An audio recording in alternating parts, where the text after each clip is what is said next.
मला मला असं वाटतं, मला त्या सगळ्या प्रक्रियेमध्ये मी होतो.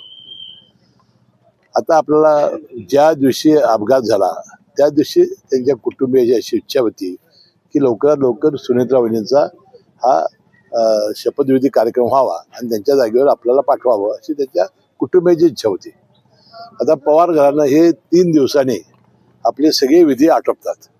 ते पुरोगामी घराणं आहे आणि त्यामुळे 3रा दिवस झाल्यानंतर 4थ्या दिवशी सुनेत्रा वहिनींना उपमुख्यपदाची शपथ दिली.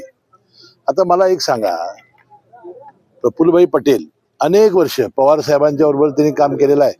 ते कार्याध्यक्ष म्हणून अनेक वर्ष राष्ट्रवादीचं काम करतायत आणि सुनील तटकरे हे साहेब हे प्रदेशाध्यक्ष आहेत. मग आता मला सांगा, दादांच्या अचानक जाण्यानं ही जबाबदारी कोणी मिटिंग कोणी बोलवायची? मिटिंग कोणी बोलवायची तुम्ही सांगा ना. ही जर विधिमंडळाची मिटिंग आहे तर कोणी बोलवायची, कोणी ते सांगा ना. अध्यक्षाने बोलवायची ना. मग सुनील तटकरे विलन कसे?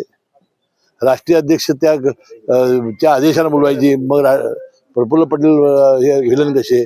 मला हेच कळालेलं नाही. ज्या पक्षाची नेत्याची जबाबदारी तेवढा त्यांच्यावर दुर्दैवानं नीतीनं टाकलेली आहे